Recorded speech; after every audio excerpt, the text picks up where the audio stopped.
This is Walt Disney World Today. Give us 5 minutes and we'll give you the world. It's Monday, July 10th, 2006, and this is episode number 124 of Walt Disney World Today. I'm your host, Matt Hochberg from mgmstudios.org. On the show today, we have Len Testa, who is back from the slave pits of the Unofficial Guide headquarters. Welcome, Len. It's good to be back, Matt. Thanks. And we also have Mike Skopuk, who is trip planning guru from mouseplanet.com. Welcome, Mike. Speak up, you bilge rat. Where be the treasure? That's really not bad. I'm scared. And we also have Mike Newell, who runs Mouse World Radio. Welcome, Mike. Hey, man, how you doing? Outstanding. Yeah. And joining us today is Greg Ehrbar. Greg has Greg, of course, has worked for the Disney Company for over 20 years and is a 2-time Grammy Award nominee. He's a writer of advertising, books, television specials, radio shows, compact discs, and Walt Disney World Record read-alongs. He currently writes for the Mickey Monitor, the newsletter for annual pass holders, and is the co-author of the recently published book Mouse Tracks: The Story of Walt Disney Records. Woo-hoo. Welcome to the show, Greg. Hi, thanks for having me on the show. Well, thank you for coming on. This is 124, so this is like a milestone. Oh, yeah. Everybody always looks forward to episode Is there a cake? 124. 124, yeah, exactly. I hope there's a cake.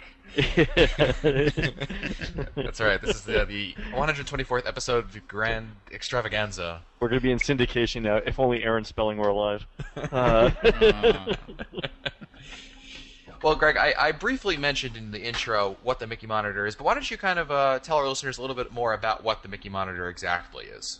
Well, actually, the Mickey Monitor is a very popular publication. It's sent out to our annual pass holders, and we work really hard to get them to the mailboxes on time because people look forward to seeing them, and so we're very, very excited about each issue because we try to give people a little bit more of a backstage look at things, information about new attractions, new upcoming events, ways to save with your pass, discounts, things like that. And I love writing things like that because I'm a Disney file, so I like to communicate to other Disney files.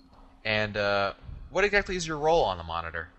Well, I write many of the articles. I don't write all of them. There are other people in our department. Where I work in the creative department of Walt Disney World Marketing.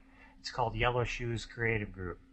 And a bunch of us write it, and I work on that, and I also do a lot of what they call CMR or CRM, which is customer relations. Yeah, that kind of marketing, which is a lot of email, direct mail.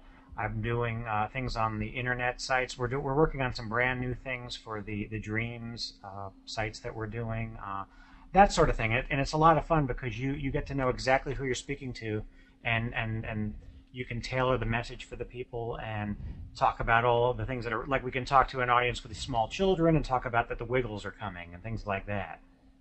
That's interesting. When are the Wiggles coming? I need to know. Wiggles are coming in late August. I don't have the exact dates, but it's actually probably on our website. I think it's late August, early September, and I actually interviewed 2 Wiggles for our online monthly newsletter. Did you know that that they're Australia's biggest export? Yes, I believe that they're the highest grossing thing in all of Australia too. That's amazing. And I also found out some trivia that Hugh Jackman went to acting school with the guy who plays Captain Feathersword. Really? Yeah. Interesting. I thought those were just 5 guys that kind of got together over one too many beers one night and said, you know what we need to do? No, actually, What's up with funny colors? Yeah. They're school teachers, right? 3 of them are early education teachers, and they studied it in college and all knew each other. And so that's why when they bring an actual kind of curriculum to what they do about movement and what engages their attention, things like that. That's why they wear the primary colors and stuff. And then 2 of them came actually from a rock band called the Cockroaches in Australia that played all over the country there. And one of their songs, "Do the Monkey," was actually more of a rock and roll song that they rewrote for the Wiggles. And I got their best of CD on eBay. That's awesome. Nice. That's cool. And we're not even talking about Disney records yet. Well, I'm a huge Wiggles fan. Well, much to Len's chagrin, you're a 2-time Grammy Award nominee? Yes. Yeah. What were you nominated for? I wrote actually several read-alongs for Walt Disney Records. The most recent one I wrote is called Cinderella.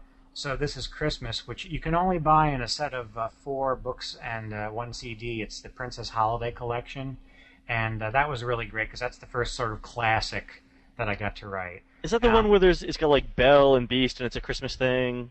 It's got a Beauty and the Beast one, a Little Mermaid one. I have it. And you have the box? Does it have the box, the 4-box set, yeah. Yeah, the Cinderella is the only new one, and that's the one that I did. Oh, neat. Yeah, it actually has a lot of inside jokes. The Countess LaRue is actually a nickname for my sister.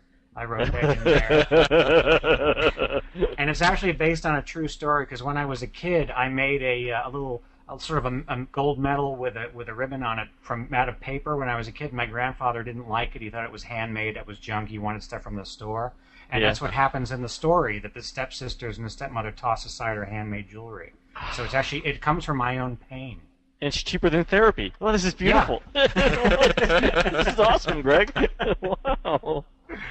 But the 2 nominations were for The Lion King 2, Simba's Pride, and for, believe it or not, for How the Grinch Stole Christmas with Jim Carrey. That was a Disney read-along. Disney did several read-alongs for Universal. They did that, and they did The Flintstones, Back Vegas, and Rocky and Bullwinkle. Huh, the plot thickens. Why don't you tell us a little bit about what's coming up in the Mickey Monitor? Well, actually, we're just finishing up the August issue, which of course stars Mike and Carol Scopa. They're going to be the very first thing you see when you open the cover. That's going right in the trash. On the teacup there. It's a good thing I never get my mail. My mail. So we're talking about the Where Dreams Come True, and we're talking about the new Finding Nemo the musical, and the Seas with Nemo at Epcot, and there's things about the new Magical Beginnings and the Playhouse Disney in Concert, which we mentioned. It's also going to have the Doodle Bops and and Dan Zanes and a lot of other performers. The Food and Wine Festival, lots of good stuff in there. Now, Greg, being that you have some sort of pull, if you will, at the Mickey Monitor, would it be possible for you to kind of change some things around there, like perhaps not referring to Pop Century as Pop Century anymore, but as Scopa Towers in honor of our great esteemed colleague Mike Scopa, who stays there on a regular basis? I'll go in and ask Chief, and then he'll say, "Don't call me Chief." So actually, Greg, Matt alludes to this, but it's a marketing campaign that we've been doing for like the last year. Is Mike Scopa, who's also on this call, you know Mike. He what was it, Mike? It was like 2004. You stayed at Pop Century enough to, I think, establish residency in Florida. So I could have gotten a Florida resident annual pass. He literally, he was like 30 days away from being able to vote there. Anyway, so we came up with the name Scopa Towers for Pop Century, and the towers are sort of ironic because obviously there are no towers there. But we started calling it that. Now apparently, with our podcast becoming somewhat popular, people will actually call Disney and ask for Scopa Towers by name. So we're hoping to continue this, spreading this meme around the world. So anything you could do, maybe slip it into the Mickey Monitor once or twice. That would be, Well, maybe we'll make it one of the dreams for the year of a million Exactly. Scopa Towers. You never know it. You never know if one day we might name a hotel after you. Yeah, with my luck, I'll get to stay at my own place. Maybe they can take the Golden Years section of Pop Century and rename that. Scopa Towers. Now, Greg, you also have a book out, Mousetracks: The Story of Walt Disney Records. Why don't you tell us about that? Yeah, I want to talk about this. Yeah. Well, it's actually a 4 years of work that's finally done. I found out I've written bits and pieces of books, but I've never written one all the way through. And I didn't write this one alone. It was with the great Tim Hollis, who's was an author of a lot of pop culture books like Dixie Before Disney. It's the sort of thing that it's hard to stop because you want to keep giving information and you find out new things and it's like, oh, can we still put this in, that kind of thing. It's the very first comprehensive history of the Disney in-studio record company that's really ever been written. The only other book that was ever done before was called The Golden Age of Walt Disney Records, and it was a price list that had 7 or 8 pages of history. but mostly was a listing of the records that were made up until 1988, which was a great reference, and I still use it all the time. But our book is the first one to actually tell the stories of the people who made the records. We've got over 40 biographies of people you've heard of, people you've never heard of, people you've only heard on records, and now you get to see what they look like, which is kind of neat. Interesting. I've been scouting around on the various websites, reading people's impressions, and one of the people said, "Boy, that Roby Lester was sure a babe." And it's like that's the lady who read all those books, you know. And it said Tinkerbell will ring her little bells. That's when you turn the page. And so now people never knew what she looked like, and she was a babe. Now I've got the book in front of me, and now I'm looking up. I do remember Roby Lester, and I also liked Marnie Nixon. Oh yeah, she was great. Greg, you know, I've been reading the book, and it's just great. I mean, it's a who's who. I mean, the first name that caught my eye was Xavier Atencio, who was the Imagineer, who did all the scripts for all these popular attractions and everything. But the list goes on, and things. I'm learning things like I had no idea that a lot of the profits from Mary Poppins went towards the financing of the construction of Walt Disney World. Yeah, we're sort of doing a Da Vinci Code thing. We're going to make Annette the Divine Feminine because we think that Annette Funicello's success led to the Sherman Brothers hired on staff to write Mary Poppins, which financed Walt Disney World, and so Walt Disney World exists because of Annette. No one's going to end up dead, naked, and pointing in 5 directions in a museum in France, are they? Not in my book. My book is a nice book with niceness in it. Excellent. No. Hey, Greg, what were some of the most memorable people you interviewed when you put this book together? Well, actually, Roby was one of them. She actually became a friend of the family, and actually read a couple of her read-along books to my kids, which just blew my mind because it's like I can't believe this is happening. She passed away last year, and we all just wept because she was such a sweet lady. Pete Renaday was great. He was a terrific person to meet, and the story of his career at Disney is amazing because he worked within the company, but he also was an actor on the outside doing plays and stuff. And we found out a lot of things I didn't know. I mean, I didn't know that there was a theater company right there on the lot, and that they did The Happiest Millionaire with Brian Keith and Roberta Shore and him, and you know, as a straight play. I mean, that kind of stuff is just incredible. Yeah, it's just... I don't even know where to. I mean, everybody, literally everybody we talked to, we were. Fess Parker was delighted to have someone ask him about his singing because he actually tried really hard to learn to sing, you know, operatically. He took lessons from renowned singers and stuff, and so I guess no one had ever talked to him about that before. So that was kind of nice. It's just amazing when when I think it would be a mistake to say it just talks about the book just talks about the records. It talks about the people in so much depth. I mean, I'm learning things about all these people, about Thurl Ravenscroft, and there's Marnie Nixon. And I'm learning about what are we talking about here again?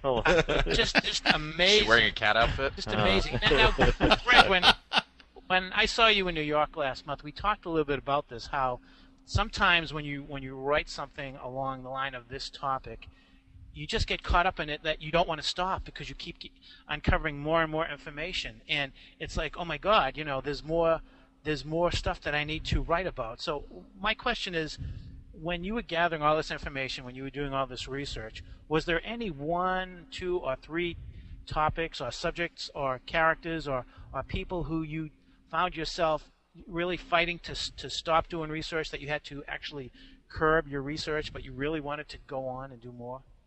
Well, actually, there were people who I wish we'd given more attention in the book. Billy Storm was one of them. I found out about him more after the book came out. Billy Storm was the first African-American performer to headline his own album on a Disney label. He was on the Buena Vista label, and he was a great rhythm and blues singer. And I found out that he sang in a group called the Valiants and had quite a career on his own. And of course, if you've ever seen if you have the Disney Rarities DVD, he sings "Puppy Love Is Here to Stay" in the Symposium on Popular Songs, and he recorded quite a few singles and albums. And he's one of the people I wish we'd gotten more information. And there's other singers too that we just, after a while, we got as much as we could get, but there were even more that we would love to find out more. And of course, we needed to do more in as we got more into the 80s and 90s, but the book only has 240 pages, so we had to limit it mostly to the vinyl era. Now, Greg, in coordination with the book being launched, you're making some personal appearances. Is there somewhere online with a list of times and places that our listeners could stop by and see if they can come meet you? Yeah, we've got a website now called mousetracksonline.com. Okay. And it turned out real nice. We got a really terrific webmaster to do it. And we've got a blog where we talk about what latest reviews have been, or whatever Tim and I have been involved in.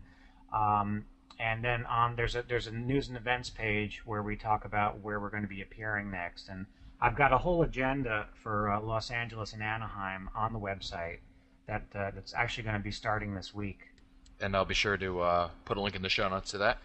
Is the book available on your usual typical book places like Amazon, Barnes & Noble, that kind of stuff? It's available on both. Actually, I'm reading this book. Actually, Kendra Trahan, who's the president of the NFFC, she said, you got to read this book, 1,000 Ways to Market Your Book. And I did, and I'm following some of the advice. I'm going into the bookstore. I went into Barnes & Noble, and I said, do you have mouse tracks? And I looked and found 2 of them. And I said, oh, I'm the author. You want me to sign them? So I signed them, and then I made a little sticker to put on there, special signed copy, and, I want to put them in the front and all that stuff. And my little, if I sell 2 or 3 more, it's never going to be a huge seller, but I'll take whatever we can get. And Amazon apparently has reordered, so I guess they're doing fairly well on it. And we're very excited about our upcoming trip, because we're going to the biggest gathering of Disney fans in the world, I would think, for the NFFC convention. You'd like it, Len. There's lots of photographs in there for you. Oh, really? Lots of pictures, not a lot of words. Lots of pictures. Oh my God.